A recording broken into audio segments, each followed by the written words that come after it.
आसन स्थिर शांत दृढ़, हिले दुमे नहीं देह। बैठो मन मथ मारी कर, सुमिरो पुरुष विदेह। परम पुरुष है वह, परम शब्द है, सार शब्द है, परम ध्वनि है, परम तत्व है, परम विज्ञान है, परमात्मा है, जो प्राणों का प्राण है, श्वासों का श्वास है, दुखों को दूर करने वाला है, क्योंकि आनंद स्वरूप है। रसो वैसः,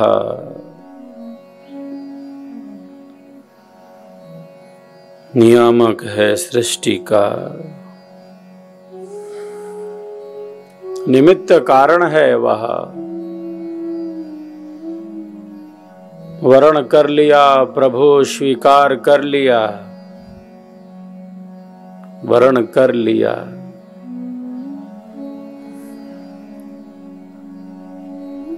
स्वीकार कर लिया। आत्मा के अंदर अंतरात्मा रूप से वही है। कन्या अपने पति का वरण करती है, स्वीकार करती है, स्वयं को समर्पित कर देती है। आत्मा के अंदर अंतरात्मा रूप से परमात्मा स्थित है। कण कण ही है वह। अणु से अणु और विभू से विभू वर्ण कर लिया प्रभु। किसका वर्ण किया जाता है?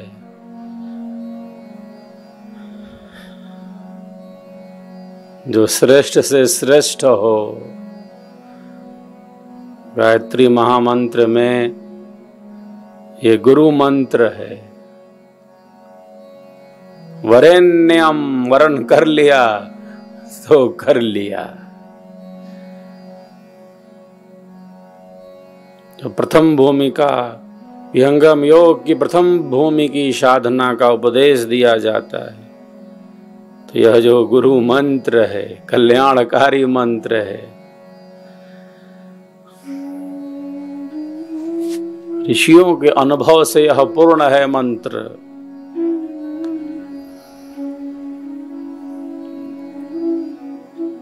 गायत्री के जाप से, उच्चारण से हमारी मानसिक स्थिरता बढ़ती है, मन अनुकूल बनने लगता है। आत्मा की साधना के अनुकूल मन को बनाना होता है, मन को अपना मित्र बनाना होता है। इसीलिए क्या कहा जाता है, अर्थ की भावना के साथ चिंतन करना है। इसका प्रारंभ में यही बतलाया जाता है।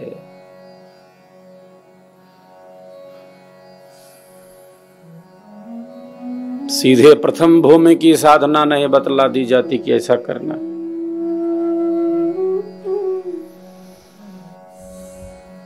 और बहुत बार तो साधक को प्रथम केवल बस मंत्र का उपदेशित स्थान बाद में देखा जाएगा, अभी आप केवल इसी में रहो। बहुत बार ऐसा भी किया जाना चाहिए, किया जाता है, किया गया है। पहले आप कुछ दिन इस मंत्र में स्थिर बनो, केवल और केवल गायत्री जाप की ही साधना में स्थिर हो जाओ।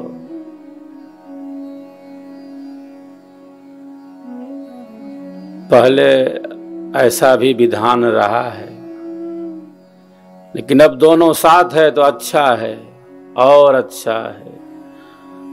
प्रथम से पहले पूर्व है, प्रधान कर्म से पहले पूर्व कर्म होता है, उसकी तैयारी।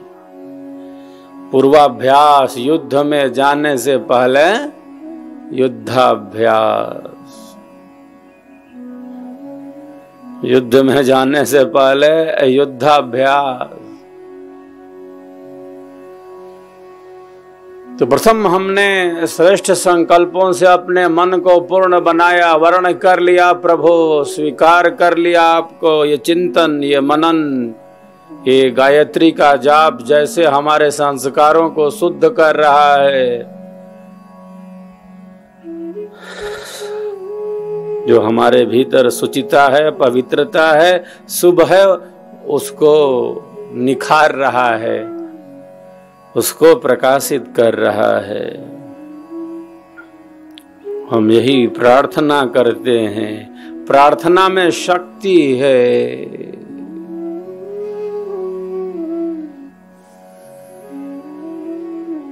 अंतःकरण को ज्ञान के प्रकाश से भर दो प्रभु। अंतःकरण को ज्ञान के प्रकाश से भर दो। भीतर के अंधेरे को मिटा दो, भीतर के अंधेरे को मिटा दो। प्रकाश प्रिय है, हमें प्रकाश प्रिय है और प्रकाश प्रिय होना चाहिए। प्रकाश का ही यह पथ है। आहार शुद्धि का हमारी साधना में कितना बड़ा स्थान है। आहार शुद्धि का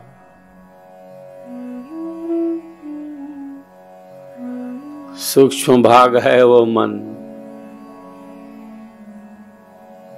बन रहा है किससे? जो ग्रहण कर रहे हैं अन्न से, जल से।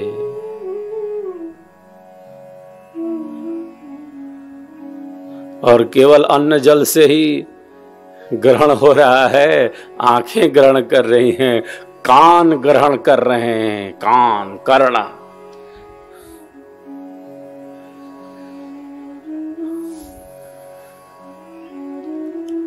भद्रम कर्णेभिः शृणुयाम देवः, भद्रम पश्येमाक्षभिर्यजत्रः। इंद्रियों से ग्रहण कर रहे हैं, आंखों से, कानों से शब्दों का ग्रहण कर रहे हैं। केवल जिह्वा से ही ग्रहण हो रहा है अन्न का क्या? केवल प्राणों की तृप्ति हो रही है क्या अन्न जल के सेवन से?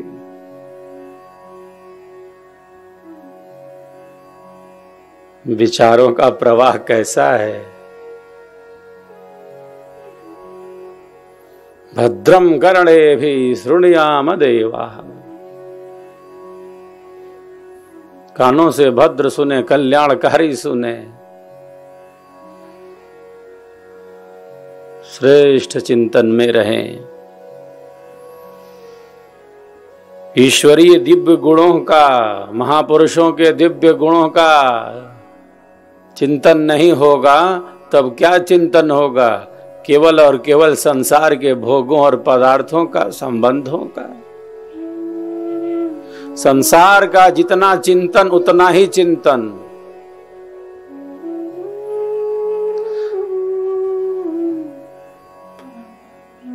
जितना चिंतन उतना ही चिंतन, जितना करना है। लक्ष्य से दूर होकर ये चिंतन जैसे बिल्कुल हमें दूर ले जा रहा हो। तो ईश्वरीय दिव्य गुणों का चिंतन न होने से क्या होता है? फिर केवल संसार और इन्हीं विषयों का चिंतन होता रहता है।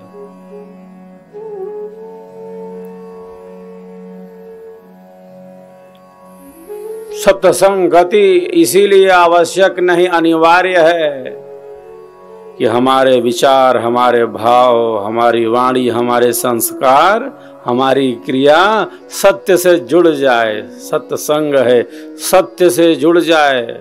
सत्य कौन है? जो सदैव था, जो है और रहेगा, जो नित्य है, सनातन है, सदकर्ण व नित्यम। सत्य वह है जो है, जो था और जो रहेगा। वो नित्य है, सनातन है, सहज है, निरंतर है, सदैव है। जिसका कभी विनाश न हो वही सत्य है, वही नित्य है। उससे भी लगाव ना हो, सत्य का पथ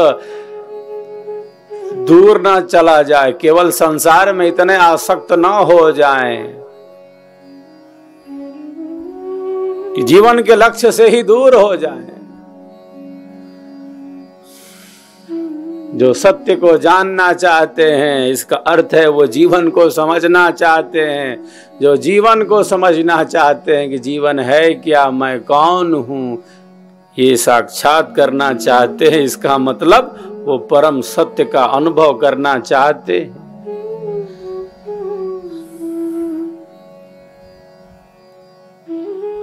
जीवन को ठीक ठीक समझ लिया, इसका अर्थ है परम सत्य का दर्शन हो गया, दुखों से निवृत्ति हो गई।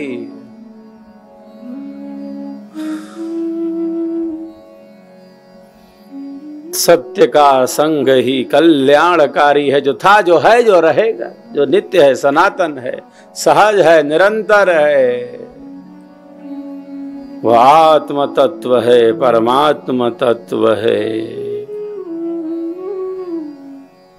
तो श्रेष्ठ चिंतन से, विचार से उसके गुण हमारे अंदर धीरे धीरे जो है प्रवेश करने लगते हैं। जैसा सोचते हैं वैसा बनते हैं, जैसी दृष्टि होती है वैसी सृष्टि होती है।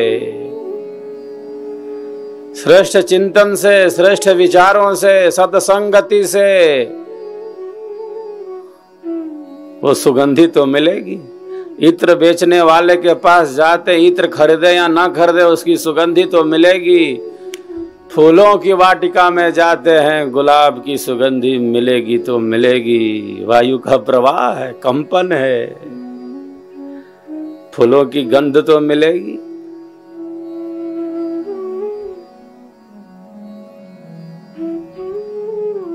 फूलों के रस में है भौरा, भौरा उसी बागीचे में फूलों के रस में है, और जो गुबरीला कीड़ा है वो गोबर में है। संगति संगति है, सबकी संगति है।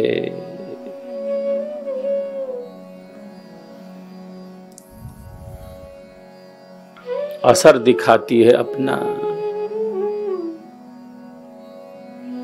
निरंतर श्रेष्ठ चिंतन से, सत्संगति से, स्वरवेद के मनन से, चिंतन से, स्वाध्याय से, साहेब के भजनों में स्थिरता से, वेद के मंत्रों के उच्चारण से, जैसे हमारी स्थिति इनके अनुकूल बनने लगती है,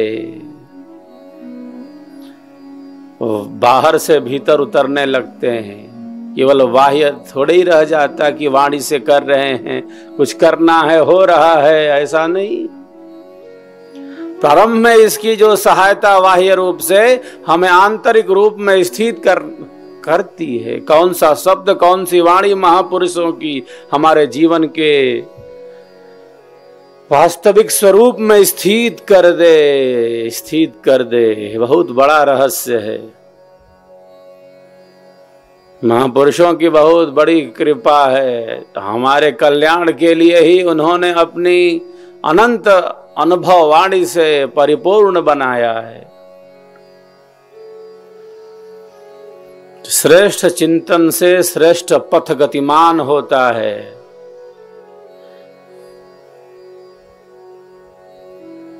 बुद्धि की जड़ता दूर होती है,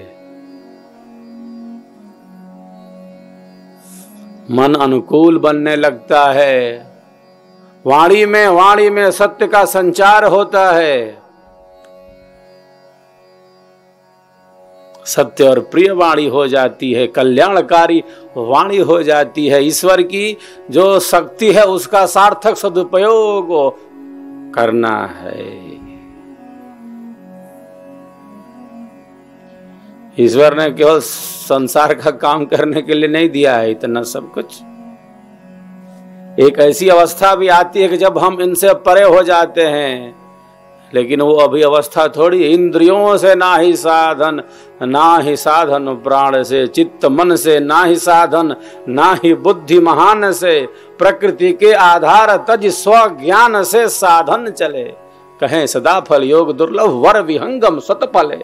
श्रेष्ठतम स्थिति का वर्णन किया है सदगुरु ने, उस परम योगी की स्थिति का वर्णन किया है। दूसरा अर्थ न लगाएं इसका, यह है नहीं विषय। आपके लिए विषय हो सकता है, होगा आपके लिए वह विषय, किसके लिए नहीं है? जो उच्च स्थिति में स्थित हो गया है तब है वो। और प्रारंभ कहां से किया होगा? वो पहुंच गया सीधे ऊपर। चेतना का आधार कहां है? क्या क्या भरा है अंतःकरण में, मन में क्या है? कई बार हम बहुत सिद्धांत की बातों को जान जाते हैं। जानना चाहिए, लेकिन स्वयं को परखना चाहिए, हम कहां हैं उस सिद्धांत में। हमारी स्थिति क्या है, हमारे अंतःकरण की स्थिति क्या है। कुछ सिद्धांत की श्रेष्ठ बातों को जानना अच्छी बात है, जानकारी तो बहुत अच्छी बात है, लेकिन जानकारी अहंकार बढ़ाने के लिए नहीं है। हम कहाँ हैं उसमें? सदगुरु की जो वाणी है उसके अनुकूल हम कहाँ हैं, ये देखना पड़ता है। कितना प्रतिशत है उस दोहे में हम, हमारी स्थिति क्या है कि केवल वो जान गए और फिर वाणी से बोले जाने के नहीं नहीं, इससे तो होगा ही नहीं। आप कि वह स्थिति है क्या कि इससे ऊपर जा चुके हैं?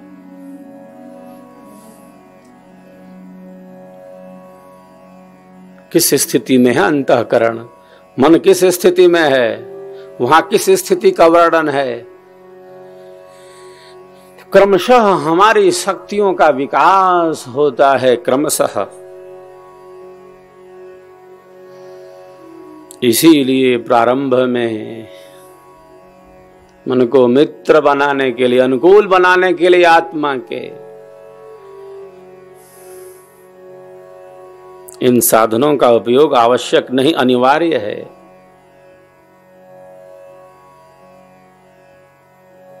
गुनगुनाते रहें। अनेक दोहे जो छूते हो भीतर तक, कई अनेक दोहों को गुनगुनाते रहते हैं, क्योंकि भीतर तक पहुंच है उनकी। केवल वाणी से नहीं बोल रहे हैं वो, बल्कि भीतर में भी स्थिति है। वाणी से ही नहीं बोल रहे हैं, आंखों में अश्रु की धारा बह रही है।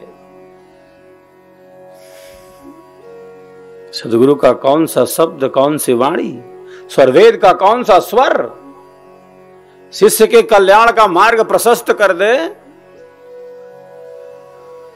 बहुत निराला खेल है। कब किसको कौन सा छू जाए, सदगुरु का शब्द, वो वाणी, वो स्वरवेद का सिद्धांत, और उसके जीवन का कल्याण का मार्ग प्रशस्त हो जाए, वो आत्म कल्याण के पथ पर गतिमान हो जाए, इतनी स्थिरता हो जाए, जिज्ञासा बढ़ जाए, उसकी जिज्ञासा बढ़ जाए, अनुभव के प्रति वह जिज्ञासु हो जाए। ब्रह्म विद्या दो भेद है, तत्व ज्ञान अभ्यास, प्रथम बोध तत्वन करे, अंतर भेद समास। दो भेद है ब्रह्म विद्या के, एक बाह्य तत्व का ज्ञान है, एक आंतरिक साधना की प्रणाली है।